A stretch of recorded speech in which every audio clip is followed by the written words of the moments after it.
right, we are back. Welcome everybody to another episode of the Channel 135 podcast. This is the show we talk about our favorite things in life, movies, TV shows, and pop culture. I'm your host Cam, straight out of West Auckland, Ranui. And I'm here with the brother, also from Ranui, Eric. What's up, my man? Hey, what's up, Cabs? Good to be back again, bro. Yeah, man, it's good to be back to talk about Alien Earth. We are going to talk about the latest episode that dropped on yesterday, Alien Earth. That's on Disney Plus. And man, what an episode, mate. Can't wait to get into it. But first, some housekeeping, man. You can find the Channel 135 podcast on all our socials. We are on the WesWes Movies and TV Instagram page, the WesWes Movies and TV Facebook group page, and the WesWes Movies and TV TikTok as well. Also, we are also on Spotify, iHeartRadio, and all the podcast audio platforms. And don't forget to like and subscribe to our channel, WesWes Movies and TV, on our YouTube channel.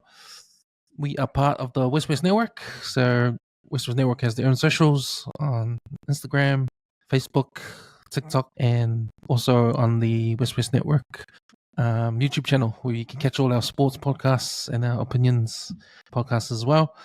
Empty Out the Clip, 135 Footy Show, and our rugby union podcast, The Counter Ruck. We also got a website on the WesWes Network, the weswesnet.com. Go in there, check out all our articles, and also links to all our podcasts on the WesWes Network, including this one here, the Channel 135. All right, Oos, man. Just like yourself, man, I'm glad to be here to talk about Alien Earth, man. And man, what an episode. Wow. We're going to get straight into it because this was such a good episode. A lot happened. It was like a mini movie, eh? It was sort of like a mini Alien movie. Bro, this within the series. I reckon it could have been its own movie. Like, yeah, easily had everything. Yeah, it took me by surprise because when I realized what's going on in the first few minutes, when we get taken back to episode 1, the beginning of episode 1, when we were on the ship, where we all started the series, I realized that okay, this is gonna be a long flashback because we're gonna find out what happened on the ship. Man, I was like, episode 1 starts. I was like, oh no, not a flashback. I'm not too fond of flashbacks. But this was a good one. It was really good. Yeah, it was good. So we're not gonna talk about any topics in the first 5 minutes. We're just gonna go straight into it. So which means spoilers ahead, guys. Spoilers ahead. So we're gonna spoil the shit out of this episode 5 right now. So first, we're gonna give you the Channel 135 episode recap. Spoiler alert! Spoiler alert! Spoiler alert! Spoiler alert! All right, In Space, No One, directed by Noah Hawley, written by Noah Hawley. A flashback shows the events that occurred on the Magano starting 17 days before it reached Earth. Junior Security Officer Clem wakes Morrow from cryo sleep and tells him there has been a fire on one of the containment rooms. 2 facehuggers have escaped and latched onto the ship's captain, Dinsdale, and Science Officer Bronsky. Dinsdale dies from the facehuggers' acid blood when Medical Officer Rahim attempts to cut the tail from his neck. After being told by Engineer Schmiel that the ship's navigational systems are also damaged in the fire, Morrow concludes that a crew member has sabotaged the ship. Executive Officer Zevri assumes command of the ship, but Morrow threatens to relieve her if she does not prioritize the creatures above the crew. Bronsky is placed into cryo sleep to prevent the birth of the xenomorph, but this fails. In Science Officer Chibuzo's lab, one leech specimen manages to open its test tube from the inside and lay its larvae in her water bottle. Witnessing this, the Eye also escapes after Chibuzo fails to seal its containment vessel. Apprentice engineer Malachite drinks the water, and the larvae kills them from the inside. Chibuzo and Rahim are also killed by the defensive toxic gas when trying to extract the ticks from the body. Witnessing this, Zavari is in shock, and Morrow relieves her of her command. After being interrogated by Morrow, Navigator Ting is killed by the fully grown xenomorph. Chief Engineer Petrovich is revealed to be behind the sabotage at the order of Boy Cavalier, who promises him a hybrid body if the ship crashes in Prodigy territory. Petrovich kills Clem and is in turn killed by Morrow, who retreats to the control room and seals himself in. Zaveri is killed by the xenomorph outside the door, with everyone dead. Morrow locks himself in the panic room and awaits the crash. Back in the present, Morrow meets with Yutani, offering to retrieve the specimens by force and kill Boy Cavalier. And that was your WesWes Network Channel 1 through 5 episode recap. Bro, what can I say, man? Like I said, man, this episode took me by surprise, man, and I knew what was going on when I watched the first couple of minutes. When you see the first scenes of episode 1, the beginning of episode 1, when you see a crew on board a ship, a Weyland Yutani ship, that if you look closely, the interior looks exactly like the Nostromo on the first Alien movie. Yeah. And it makes sense because it's the same company that builds these spacecrafts. So, why not be the same, right? And it's same to a T. The room where Mother is in, the control room there, that's on the bridge. And even if you look at the bridge itself, because it's funny, because when you watch Disney Plus, right, at the end of each of the episodes, when you finish the episode of I don't know, it probably happens on your Disney Plus too, everyone else's Disney Plus.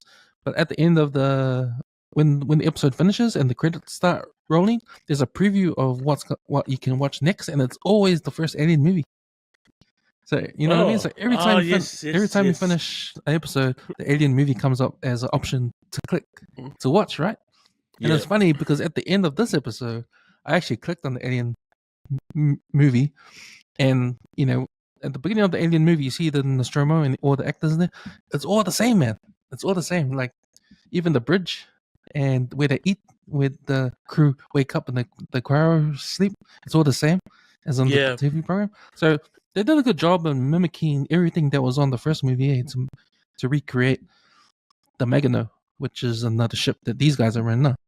Yeah, even where the engineers where they were storing the eggs in it, that's like got the hanging chains in that, and it's real dark and machinery looking.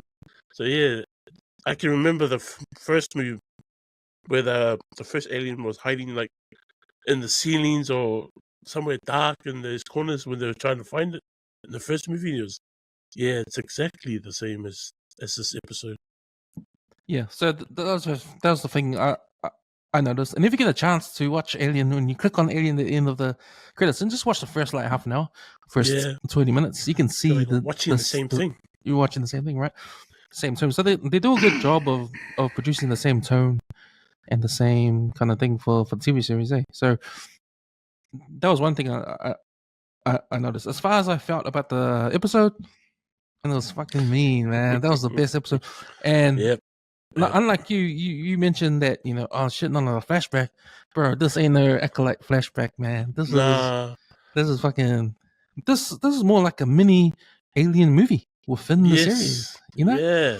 And then I was kind of like, the other thoughts I had in my head when I started watching this episode was, I remember what I felt when I first saw these characters appear in episode 1, because we only see them for like 5 minutes, and then we don't really see them at all because they all die, right?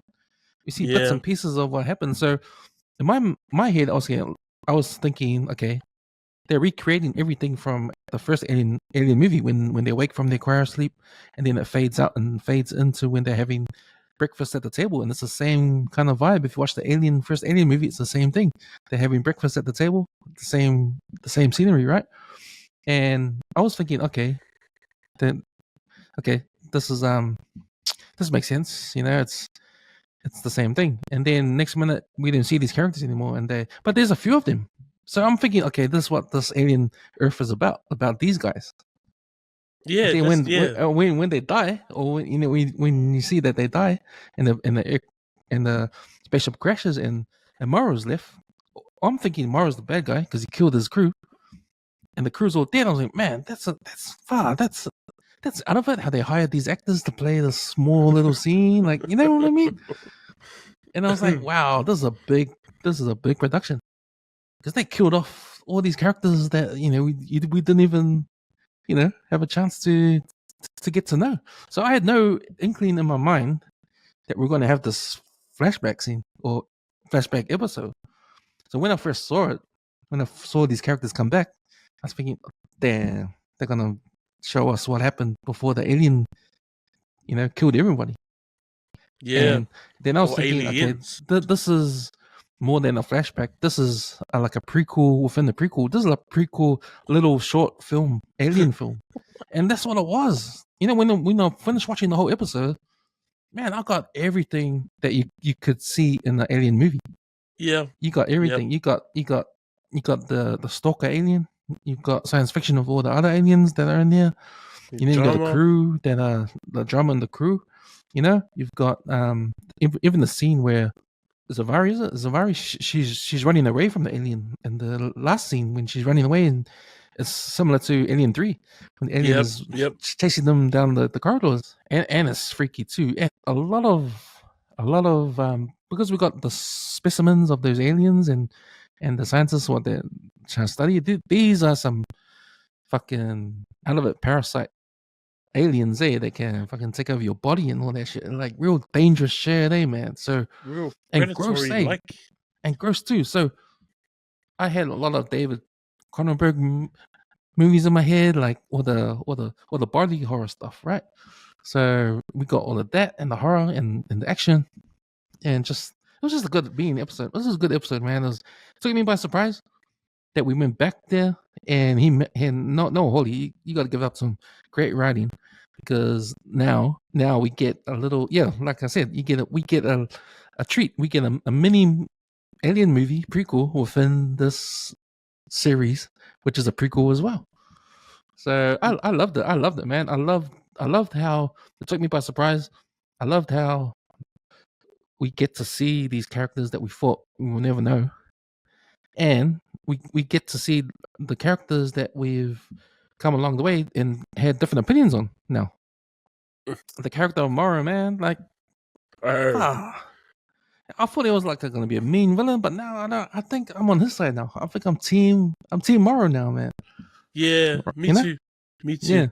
Yeah. So I like how the story does that. I like how the writing gives you that character arc, but with this one, it sort of backtracks the character of Morrow, and you see his incentive. You see that before I mentioned Bobby, he couldn't come on because he's busy tonight, but he did give me a text, and he texted me that he thought Morrow was a bad guy and killed everyone on the ship. What? On the ship, right? Because that's what we saw in episode 1.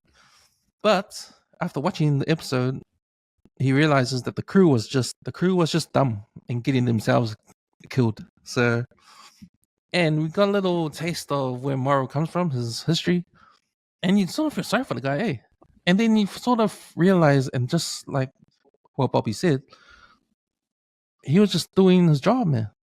And his crew, they were just like guys, man. They died because of a lack of thinking, right? And they weren't following protocols. They were following protocols. They weren't thinking, and when you're in a survival mode, man, they lacked that survival instincts, man. Yeah, big time. So they were too relaxed. I think the stuff. They're like taking it. Oh wow. Like when the little bug came out of the jar, they were like pretty. Oh sweet, and then just put it back in. They're still like, shit. Did the others get out, or what's happening? They're just too relaxed. Yeah, man. So I agree with what Bobby said. Like, yeah, me too. But I enjoyed this part of the show. How Noah Hawley's done a good, like how he's rearranged the episodes. He's given us this flashback of this moment, and he's made it into a little mini movie, but it's also backtracked the character, in our eyes, the character of Morrow. Like we said, like we thought, like, man, we hated this guy because this guy is like evil villain, like, but man, we know that he's probably doing the right thing, and he's probably was the only smartest dude that was on that ship, So yeah, I think as a whole, yeah, I love this series. I love this whole series. I think this episode was really good. I think it was the best episode so far. and it's the best episode because, and it's funny because it's the best episode to me. But if I wonder if they made this series in chronological order, if they had this episode in the episode 1, how would I feel? How would we feel now? Because I think that it's a smart idea because now we can backtrack on some of these characters now, right? And I think that's better. That and the aliens. Yeah, but it's better to backtrack on some of these characters now, so we can get a different opinion of them. Yeah, and Morrow fits into that perfectly because I really like Morrow's performance. The character of Morrow, even the actor that plays Morrow is pretty good, but the character, I love the character of Morrow. I think he's the man as a bad guy. But now it's kind of like, okay, I'm kind of like I'm rooting for this guy now because he's been through so much, and he wasn't. And Bob's right. He was the smartest one on their ship, and everyone else that got killed wasn't because of him, because he was smart enough to survive, and others weren't. So, yeah, I love this episode, man. How about you? How did you like this episode, and why? Yeah, fuck yeah, bro. Exactly like everything you said. But there was a scene where the xenomorph is standing behind Savani, and it's like it's doing that creepy thing behind her, and it reminded me of the first Alien. How you knew it was a man in the suit, but it was kind of doing similar movements. The only difference was that that damn thing was running on the wall on all fours, like an actual animal. Yeah, so it had some of those elements, the horror elements, like the freak. Just gives me the chills with those freaking aliens where they can get into your body, multiply, and then it's disgusting. Especially the operation that they had, that was gross. Then you had some weird shit. Mr. Fish being a bit of a psychopath, so that was a bit of a crack up part. I'm glad he got wasted by the xenomorph. What else did I like about it? Yeah, just like I was saying earlier, it's just like a movie. We got a deeper look into Mario, like you were saying, and yeah, my view on Mario has completely changed now. Like, I actually hated the character a bit. Like, I was going, man, he's got something up his ass. Like, he's always angry all the time, but he's just doing his job. And you realize he's just trying to get he's trying to get what he was told to do done. And on top of that, I think, boy Calavera, because of what happened to his crew, I think he still feels for his crew, but he's just like, it is what it is. I survived, they died. Carry on. And I think this episode was more catered to that character more. But it was good to see the other characters as well. And to see some more insight on the aliens as well too. Like their behavior, especially the octopus eye. Man, that thing is freaking clever, bro. So even the bloodsuckers. Yeah, they showed a bit more on them, mate. So I didn't realize they could multiply like the xenomorph, but in large numbers. So that was kind of yuck how it squirted its babies in the water. And I was like, oh shit! It reminded me of a horror movie, but I forgot which one. I think the only thing for me, what I probably concerned about, not concerned maybe, but maybe a flaw of the episode was, I mean, I love the structure of the series, how they added this in. Yeah, this is a flashback standalone mini movie thing, right? But the only thing is, like, an alien movie is an alien movie. You've got a ship, you've got a crew that don't know what the xenomorphs are, they don't know what a facehugger does. They go along with the flow until things get fucked up. The xenomorph gets hatched and born, and they all die except for one, and it's usually a woman, right? And there's always an android in there. So we've seen this before. And I think what moving on in the future, because this is what Alien Romulus is, right? This is what Alien 3 is. This is what Alien Resurrection is. It's a group of guys, a group of people trying to escape or survive the xenomorphs, right? Whether it be one xenomorph or multiple xenomorphs. So how many ways can they give us a movie about that scenario. So it's a scenario that's the same. So what these writers have to do, they have to give us something different from the same baseline, right? Yep. So this episode was no different. This is the same thing as all the other Aliens episodes. It's just changed up a bit of the drama, a bit of the characters, and putting some new aliens in there and stuff like that. But in essence, it's still the same thing, right? It's just showing us in a modern way, more CGI. I think Alien Romulus is the perfect example of what I'm explaining. But it's just another story of that. This is just another alien story with the same sort of things. I'm wondering how much ideas do they have before we can evolve from this, right? Do you know what I mean? Like this whole Alien series does that in a way. It's bringing us back to Earth. It's showing us the corporations and giving us a story about the synthetics who are kids. Their minds, their consciousness are going into these adult synthetic bodies which do some inhuman things, right? And the dynamics on the corporations and how they compete against each other. And the backdrop is the aliens, right? It's all of that. So it's giving us something more in depth to the story. So I like the way how this episode has thrown us back into that alien scenario again, with the ship crew survive, alien kill everyone, one is left, and the alien's most likely to be sucked out into space, just like all the other alien films. So I wonder what more can they add on to the story, to the alien baseline, right? True. So those are my only thoughts. I think this episode did a good job of giving us that same story, but with giving us some little alternative things in there. So the little extra stuff in there, even the reveal, there's some reveals in this episode too. Like, so they reveal more of Morrow. They're giving us a background of Morrow and where he's coming from. We realize that he's the man because he's done everything he could do. And Bob's right. Everyone, all the crew in that ship killed themselves or were killed because of their stupidity, bad decision making, lack of survival skills, man. Right? Yes. So that's the reason. So we can't blame Morrow for doing what he did, right? It's all about survival. If you're dumb enough to do what you're doing, you shouldn't be alive. You know, you shouldn't deserve to be alive. You don't deserve to be alive, right?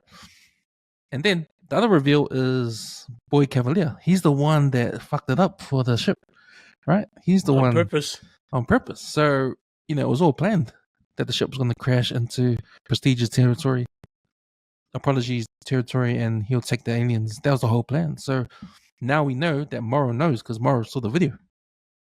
Yes. Now we know why. So it makes sense. He's going hard trying to get those monsters back. And now we know he was going to kill Boy Cavalier. And Boy Cavalier's a dick anyway. He's been a dick anyway. So, so now we've got more on board on the side of Morrow to support him as a fan. Like before, okay, he's a villain. He's a cool villain. But now we're like, okay, now I'm kind of like on his side now. I want him to go and do and win his mission. I want him to do his mission and win, right? Okay, we see Boy Cavalier and what he's doing. We don't like that guy. He's a bit of a dick, He's controlling Wendy's brother. We don't like that. There's some good people over there. There's Wendy's brother, and the two scientists, the husband and wife. So there's some good people there. We don't want them to come out of this with roses, right? So there are good people. There's not. I don't think there's such thing as good or bad in this series. It's just people doing what they're gonna do. The corporation's gonna do what they're gonna do, right? Yep. People work for these corporations.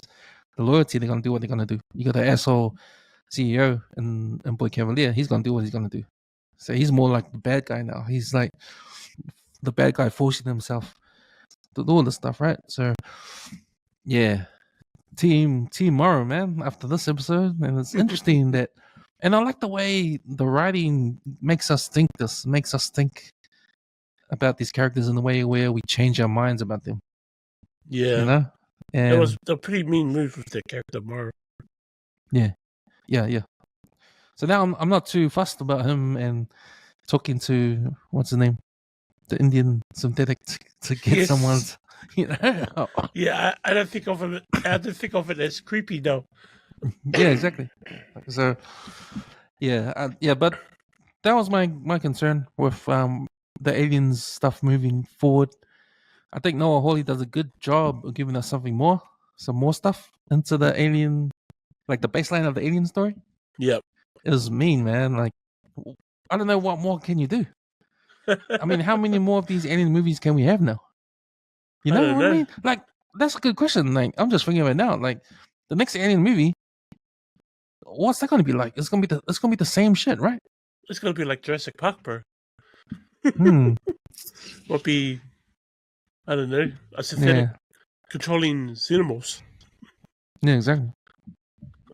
Let's talk about some of these scenes, man. So, man, what was the scene that stood out for you? Let's talk about that scene when I was squeamish, bro. I was squeamish when the black girl was drinking her water, and studying those aliens. The way she was like, just nonchalantly, just casual. Yeah, Man, drinking and eating. what kind of scientists are these, man? Just careless. She was fucking careless as, man. Firstly, she let that little bloodsucker escape without looking, right? Didn't Yeah, even put the top on. And that was gross when that slug thing spat out all those ticks into her water bottle she didn't water. see. And then Rahim comes, he sees that thing, hey, and grabs the thing, puts it back into and she's like, oh my gosh, how did it get out? Yeah, Bruh, like, what kind of scientist are you, man? Like, where's your file?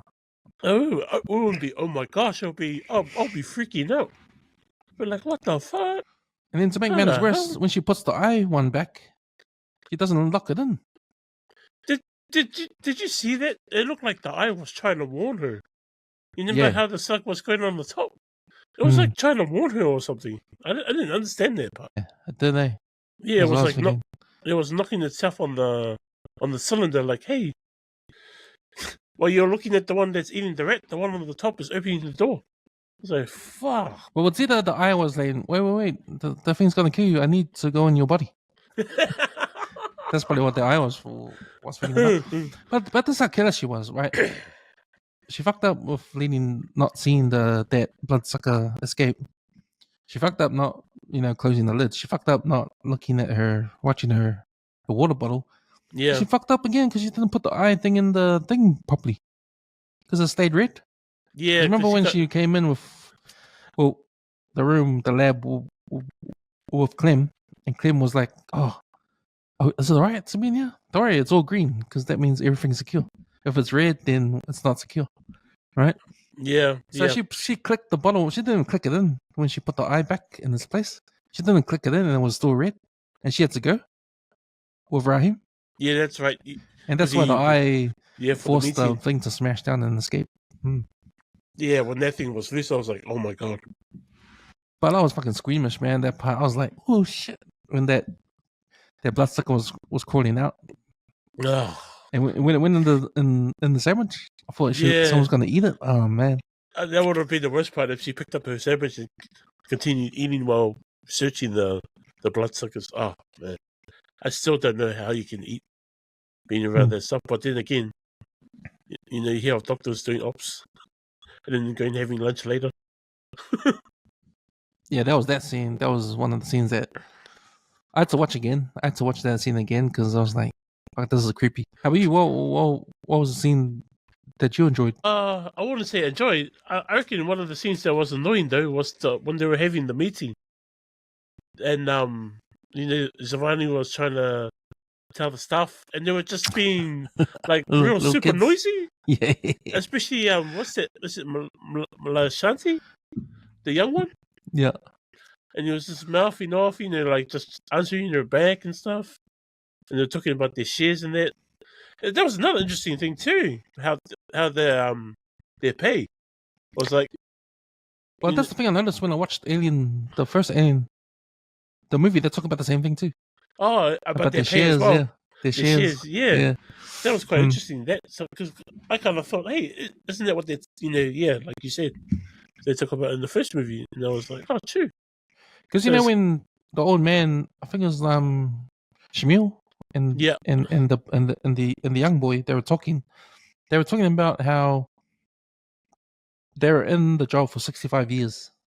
Yeah. But because 65 years on Earth goes by when they do their tour of duty for their job, but it's only a year for them or something like that, or because once they go back to Earth, it's 65 years have passed, and all their pay, the 65 years worth of pay, comes to them. Yeah, that's right. Yeah, because they still get paid for their 65 years. So that's like shit. Most of what they've been sleeping choir sleep. So that was interesting. That I was just trying to figure out how that works out. So it was good. They kind of explained a little bit of the in depth about the pay with these guys and why they do these jobs in outer space. Yeah. That scene when they're having a meeting and Zavari she's having trouble trying to, because the beginning of the episode the captain's dead, right? And now she's the next one in line because of the hierarchy, right? Yeah, that captain and the assistant scientist, the one she was having the boom boom with. she was banging.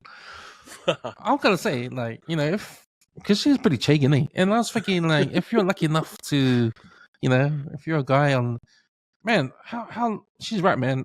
You can be lonely in these working here, and like, if you're lucky enough to, fucking, you know, you'd be lonely with all those aliens on board. Looks like they were like having sex everywhere. They're just banging all the right next to to the eggs, aliens. They're having sex right next to the eggs, bro. And I was like, holy shit. And the corridors everywhere. If they realized what was inside those eggs, man, holy cow. Yeah, so she's next in line to be the captain, right? And we discover that, you know, she's not a really good captain. That's why she gets killed. Like the way she like shocked when those other two died in the operating table. Yeah. And she was just standing there like in shock, eh? And the lack of control she had at the meeting, like she couldn't get her crew into order. And also like what she prioritizes as important. Like for example, when Mara stepped in on the first scene when they wake him up, when Clem wakes him up and takes him to what's going on about the fire, all Zavani could worry about was Mara's coming in his underwear. And he's like, what started the fire? Like he's more interested in what started the fire than him wearing underwear. And she's just worried about him wearing the underwear. And I was like, oh my god. Yeah, so there's all these little things that, okay, we can probably name every little thing for each of these characters who have died, why they died. Yeah. Like there's a flaw, right? So her one is a lack of leadership. That's obvious. That's her one. A lack of leadership. And plus she broke the rule. The rule. You can't bang your crew members, man. You can't be having relationships with your workmates, man. Like she broke the number one rule, man. And you know, he did too, and that's why he's dead. Right? Yeah. And that's why she's gonna die. Plus, you know, she broke that rule off screen because it happened before all this shit happened. But you know, when push comes to shove, man, and she's the next one down, she has to take over the leadership. She was a guy-ass leader, man. So, yep, she deserves to die. Clem, I feel sorry for Clem because he died. He got shot in the head. But I think his sort of inexperience and his lack of taking things seriously, that's his flaw, right? That's most of them. Yeah, that's most of them. But you see it with Clem because even when he was like holding the gun and they were searching for Petrovich, and bloody Mara had to teach him, put your gun up, like move and put your gun up, just in case. Like, you know, he's inexperienced. He didn't even take cover either. He didn't take cover. Yeah, he's gonna die. I think the black girl, the scientist, obviously she's careless. And she's a bit like she doesn't want to take responsibility. Like there was that scene with I think it was with her and who's it, Rahim? Yeah. And Rahim was like, he hesitated because she gave him that funny look. Yeah. Like say, "Oh, That's it wasn't right. me. It wasn't me. It was you." Yeah. So she So doesn't want to see, be those take responsibility type of person. I was exactly, like, "Fuck, man." exactly. So Oh, yeah, and on top of that, she's a gay ass scientist, man. Like no careless ass, man. So super careless. she deserved to die. I think the octopus eye is more intelligent than her. Exactly. Mr. Ting, he's a rapist dude. So yep, he deserved to die. Next level rapist, bro. I've never seen a character like that. Even the way he talks is creepy, bro. Mm. Wow, right, that slow pace he's got in his audio. How he's talking to them, and he's like patronizing them, and it's like pissing Morrow off. Yeah. Oh, if I was Morrow, I'd chop his head off. And you can tell Morrow, he's serious, eh? He doesn't care. He's like wants to get the job done. And he's straight to the point, dude. When Clem was joking around, trying to say he's the guy, and Yeah. Clem got that his Robocop thing Yeah, come out of his fist there, and Clem goes, "Oh no, I was just saying, I was just joking around." Like, so Morrow's serious, eh? When it comes to this kind of stuff. yeah. I didn't know how serious he was until he killed Petrovich, Mm. like Predator style, bro. Fuck. Yeah, From the back. Hang that motherfucker. Rahim, he dies because he's sort of careless too. The young kid who they're trying to find out what happened to him. He's Yeah, coughing up blood and that. Like him and the black girl scientists, they're in there not following any protocols, and haven't got any suits on. yeah. Well, They going in. They made the decision to go save his life and go into some ticks or Parasites. aliens things without the proper precautions, right? So they did everything wrong there. And to make matters worse, fucking Zavari told him to go ahead, man. And Yeah, and it's telling scene because Mara's there. Go, no, don't leave him. Like we have to, quarantine. but So Mara knew what to do. David, what's her name? Shaboza even said it when the captain had the face hugger on. I mean, the scientists had the face hugger on their face. Mm. That they were to neutralize the threat and then freeze it. Don't do anything to it. Freeze it, and then they'll take it back with them to Earth. But Yeah, they but that didn't didn't work. The Yeah. face hugger didn't get frozen. Yeah, but in this case, with the kid with the bugs, instead of freezing them like in protocol, they try to operate on him, thinking they Exactly. could save him. Exactly. So that's what Mara was trying to stop them from doing. And then Mara turned to Zavari and said, "Hey, you're the captain, lead. Yeah, What do you want us to do?"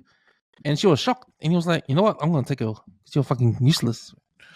So that's why she died, and that's why they died too. That's why Raheem died. He was careless too. He went up and tried to pull the tick off, and then squirted some stuff in, and it went inside them, and they Yeah. suffocated from it. I heard it was really fast too, eh? That poison. Yeah. Then we come to Shmuel, the old man, who got the eye in him. So why did he die? Well, but what's this for? Do you reckon? Don't know. Maybe he's past his time. He shouldn't have been on the ship. Yeah. Yeah, man. So yeah, interesting and pretty cool how this crew is the dynamics between this crew and Morrow. Eh? Yeah. Like, yeah, Morrow had the right to do what he did, I thought, and it justifies everything his decision making because all his decisions were for the benefit of survival. Yeah. He locked the girl out because there was no point. He knew that he couldn't bring her in the with mothers because there was only one thing for the the emergency hatchet that room he went for in. him, eh? Yeah, there was one only room for him, so he already knew. He was just like, "Nah, I'm welding the door shut, bro." She already knew too. She was just like, like what he said earlier. It doesn't matter if you guys live or die. The cargo has to make it back to Earth. So she knew. So she was like, "Oh fuck, I'm dead." Yeah. The biggest reveal to me was Boy Cavalier. Like he was the one. He was the one that started it, man. Oh, damn, that changes everything, right? Yeah. And the moment I saw him on screen, I was getting fuck this guy. And you can see you can look at Morrow's face; he's pissed off. So at the end scene when Morrow goes back to Yutani, and Yutani goes, "Oh, give him everything he needs. He's gonna go get back the monsters and kill Boy Cavalier." I was going, "Yes." That end scene when they're showing the city, bro, it reminds me of Blade Runner. Like the buildings in the background, it just kind of reminded me of Blade Runner big time. Well, this is kind of like a conspiracy, not conspiracy, but kind of like murmurings about Blade Runner being in the same universe. Yeah, I'm wondering because that. No, Blade Runner, the company that owns those replicants. Yeah, that's Tyrell. a corporation. Yeah, the Tyrell Corporation. It doesn't get mentioned as one of the 5 corporations, but it could be. It could be one of those corporations in the Earth, in the same universe. Yeah, the cyberpunk vibe, going on. Yeah, man. Yeah, I don't know what it is with Shmuel, but he seemed like a father figure to the kid. Yeah, he was really torn up about the kid, because he was like, he was eating the thing, to do the op. I think that's why Zavani said, go ahead. If it wasn't for Clem, I think she would have just said, nah, follow protocol, freeze that bastard. But yeah. Did you have any other scenes? Nah. Oh, apart from Ting getting his ass handed to him, that was me. Yeah, I wanted to see more of that. It was all kind of obvious that the alien was gonna come down from the top, because we see a little flash of it of the top when I think a drip of water came down, and when Morrow was interviewing Rahim. Yeah, that's right. So I was watching them all that time. Yeah. That eye, because remember I was saying last episode that, man, we're probably gonna see that eye go into a human eye. Yeah, and we did. I wonder if it's gonna go into someone else in the future. I wonder if it can go into a synthetic. Like I was saying, it was going for Nibs. Trying to go for Nibs, eh? Yeah, in the early episodes. I think the obvious prediction will be the eye will be going into Cavalier. Boy Cavalier, and then using, like, Boy Cavalier's got power, right? Imagine if the eye took over him. Holy shit! Because he's got big eyes. Hey, you probably won't notice the difference when the eye replaces one of his eyes. Yeah, apart from his speech impediment. Boy Cavalier's speech impediment will be like he usually talks a lot. Next minute he'll be silent. So it's pretty interesting seeing the eye go into Shmuel, eh? Because Shmuel looked like no fear guy going up against the alien. Jumped on his back and started biting his neck, eh? Yeah, hard up. And then the alien's tail was digging into his back. Threw him on the thing. That whole scene was crazy because it starts off with because Mario attacks the IA because he realizes it's not Shmuel, so he attacks him, and then Shmuel like the eye does like a chant or something. It's like yelling, calling. Did they call the alien? Maybe he caught the alien to help him. Because it looked like he was getting fucked. I'm gonna get fucked up by Mario. So he caught the alien, and the alien came back. And it was just like, oh shit, and that got him off the. But then they tried to take over the alien's eye. Yeah, then they tried to attack the aliens like head on. I was like, what the hell? I've never seen another alien do that besides Predator. I haven't seen the alien's eye. Because it's covered, well, how can it fit in there? Isn't it tiny? Not only that, it's got acid for blood. So what's that gonna do? when the alien comes down behind Zavari when she's in shock. Yeah. I thought she was gone, but she managed to run away, and it didn't make sense to me because the alien was probably running faster. I don't know, but it looked like the alien had a chance to kill her right there, and didn't. Yeah, it was weird. It was like playing with its food. It kind of did the same similar thing to Mario in the elevator. But the thoughts I had in my head when I saw the alien, To me, it looked like a guy in a suit that couldn't control the weight of it and was trying to. It looked exactly like the one from the first movie. That's why I was like so freaking out because I was like, wait a minute. It looked like because there was a scene on the first movie where it's I think Ripley's in the command room Mm. and she's trying to figure out how to open this and that and get the secret hatch or whatever, and then it's just lying down. But obviously, you can see it's a guy lying down in the suit, and as it gets up, it looks like a proper person. Mm. It's so funny, and the movement, how it was moving behind Giovanni, it looked like the same type of puppet suit. I was like, oh, how it was doing its arms and stuff. I was like, that's weird. It looks like the same puppet. Yeah. And yeah, it is probably it probably is the same puppet, but retrofitted with something more good looking. Yeah. Yeah, it's like because if you watch the Alien on the first movie, man, that is so someone in the costume. Me, that is so someone in the costume. You can tell. You can just look at it. And go, first, somebody tall in the suit, bro. Like, And it's probably the way they shot it too. They only show flashes of the alien. yeah. Because if they show for a long period of time, you can probably figure it out. And there's someone in the costume. Yeah, But, because there's that scene inside the cockpit, and it's like coming after Ripley, and you get, oh my gosh, it's a guy in a suit. Wow. What else happened in this episode? This, it's cool we get to see these characters and die in the same episode. Eh? Yeah. The mount, it was so cool, man. A picture of it. Hey, man, this the episode also turns into a mystery. So crime mystery, and fucking Morrow turns into a detective, eh, man? Oh, no, man. I thought one of them was the saboteur. I did not expect that it was someone that's in the cryo sleep pretending to be asleep, coming in and out of that cryo sleep. I didn't realize. I got more surprised when I saw it was fucking Boy Cavalier when Morrow was looking at all the videos of them sending messages back to Earth. Yeah, that's right. Because Clem tried to repair because somebody sabotaged the videos, right? So Clem tried to repair those videos, and Morrow was just waiting for them to get fixed. And you saw Boy Cavalier. I didn't realize how many people were on the ship. Like there were a lot of other people that were still sleeping in the car sleep chambers. So far out. Because they go on shifts. They have shifts.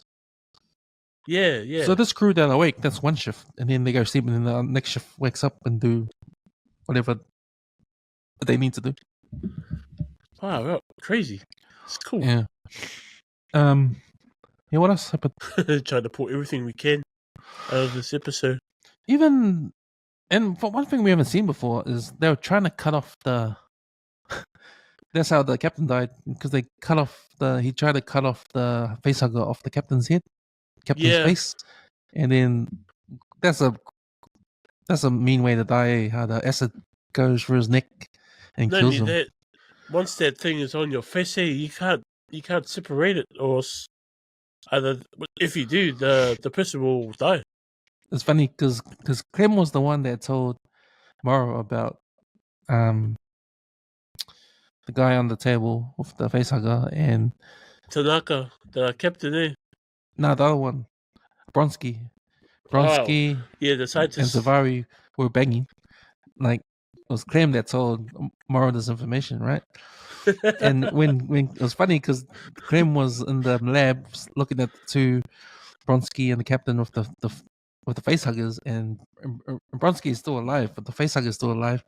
And Clem, did you hear Clem? He goes, the captain's dead, but Bronsky's still alive. He's got that facehugger humping his face.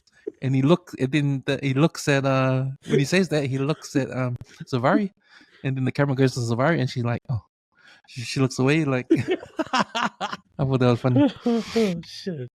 Sad, man. That's sad. But that was a freaky scene. It's freaky when you see, and it happens in all these aliens films, man. Like scientists or people who see the facehuggers, planting the embryo into the humans, they don't know what the fuck's going on. Eh? What is this? That facehugger scene where Morrow's watching the video. It reminded me of Romulus with the facehuggers. Yeah. And how there's facehuggers were using the smoke, and then they just leapt on that scientist's face. Mm. Like, oh my gosh, give me the heebie-jeebies. Oh, What's up, bro? What's a man at CGI? when Clem dies, that was sad. He gets shot in the head. Yeah, But I thought that was. Hmm? I thought that was kind of like, man, come on, Mara, put him in more cover. It was like Haley, like when the guy was watching, you could clearly see Clem's head. I was like, come on, man, you should have shifted him over to the left a bit. But then again, what can you do in those kind of stressful moments? And to add extra, they show a scene where the bloodsucker goes in his head. He Yeah. got shot. So regardless whether they're dead or alive, it'll still suck your blood. So I was like, okay, Right. that's interesting. So if there's some suckers in Clem's body, do they take Clem's body out? Or do they multiply? Again, like what they did with the kid. Sharks. I don't know. The only one that hasn't really been on the camera is the plant one. Yeah. I haven't really seen the plant one. There's another one too. I think it's a bird-like looking thing, because you see this thing like fluttering on the glass window, but it's all dirty. Mm. But you don't quite see it. But you can see it. It's got wings and shit. So I was like, oh fuck, another alien like that. Oh, predatory, like, man. Yeah, there was another scene where someone, I think it's Shmuel or someone says, no, it was Raheem. It says, people are smart and stupid. Smart enough to make spaceships, but stupid to bring back alien parasites. Yeah. Yeah, was it clever people are stupid to bring alien parasites back with them? Yeah, true that. Just leave them behind. The scene where Morrow kills Petrovic, that was pretty badass. That reminded me of when the alien queen on Aliens stabbed the android Bishop behind the back and lifted them up. Yeah. And then split them into two. So that was kind of the scene reminding me of that. Yeah, it reminded me of Predator. Predator. Cutting Arnold's mate. Dylan. Yeah, that's right, Dylan. Yeah. Cutting Dylan in the jungle. Yeah, so that was a moment for me, a fist pump moment when Petrovic got stabbed. Yeah, me too, bro. Yeah. I wasn't expecting that. I didn't expect Mario to do that. I was just thinking, oh, he might just shoot him or something. Yeah. But man, he went like fucking savagery on that guy. It's like, damn. Yeah, so there's that. Anything else on the episode? Not that I can think of right now. I think we've touched on everything. It's such a badass episode. Yeah, it was, and it's sort of. Did you miss seeing what's going on the island in Neverland? It kind of took you away from that, this episode. Yeah, it takes you away from that, what's going on in the rest of the episodes. But then we've got 3 more episodes left, so we're going back to the island of Neverland. See what happens to that alien that's come out of the lung. Yeah, I wonder how that's going to look. Like, is it going to look like the one that we just saw on the ship? Because it's from a human as well? Yeah, it'll be the same. It'll be the same thing. I was just wondering because you know how, because it's Wendy's brother, that we saw the Indian synthetic wants to use him as the species to get the xenomorph from me. Because remember, yes. Mara told him to take a human to one of those eggs. And get get an infected human to him, so he can have a xenomorph. So I wonder if that's a plan to kill everybody on the island, or shit. I wouldn't put it past Mara. He probably will. If that was the case, he might save the kids. Who knows? Depending if he knows the situation, what's going on. Because if his plan is to make a xenomorph kill everybody on the island, then Weyland Yutani can come in and capture the alien. Yeah. Well, then, because you don't see Prodigy show up in any of the Alien movies, even in the future Alien movies, right? Yeah. So maybe that's what does happen. Who knows? Okay, man. Who do you think won this episode? Mara, straight up. Yeah, man. I was gonna say the same thing too. Straight Mara's up, the man. He knocked it out of the park in this episode. I was like, shit. It was a good break from the island. I think we needed the break. Yeah. I think things on the island are being a bit weird. Well, it's got everything weird on the island. You got Nibs who's having the glitch. You've got Boy Cavalier who's now a full on fucking villain. And he's got no like a little kid. When something else interesting comes, they'll go handy on that. Yeah. So they're sort of correct now. They're correct. Those two scientists, the husband and wife, Sylvia and Arthur, they're correct in saying that, man, now he's keen on these aliens and taking away from the real research we're supposed to be doing, the synthetics. Yeah, right? Which looked like it was a plan from ages ago, because he's the one that actually, followed up with a plan to try and get the Yatani ship. What could have been done in years in the making, because the ship's been out there for 65 years. So when did he find out? Yeah, exactly. So, yeah, cool. Mario's the one of this episode. Yeah. Any predictions for next episode? Oh, it's hard to say because we've just come back from a flashback. But it's good to get some more insight on the aliens and some of the characters. I can't remember I kind of remember episode 4, but I think everything might go down well because tomorrow's going to be heading over to the island soon. Oh, because Yatani mentioned that they're having a meeting, right, with Boy Calavera, if I was listening to it right. So yeah. Oh yeah, because they're gonna do arbitration with the lawyers. Yeah, and I think she's already aware that he was the one that caused the accident. So I wouldn't be surprised. She'll have something up her sleeve, and no doubt Mario will have something up his sleeve. Hopefully for slightly to give him an infected human. Shucks. Sweet, man. That's us, man. That's us for another episode of Channel 135. We're discussing Alien Earth, and yeah, man, things are ramping up, man, and they're gonna come to a head. And for me, great writing means you don't know what's gonna happen next, man. Yeah. And you figure out, but everything's coming to a head now. We know where everyone stands now. We got 3 more episodes. We got 3 more episodes left, and we will see what goes on. I like this episode. It was really good. All right, Eric, thanks for jumping on. Thanks for everyone listening in. And thanks for Disney Plus and Alien Earth for giving us some entertaining watch for the midweek. All right, man. See you at Peacemaker. See you at Peacemaker. Bye.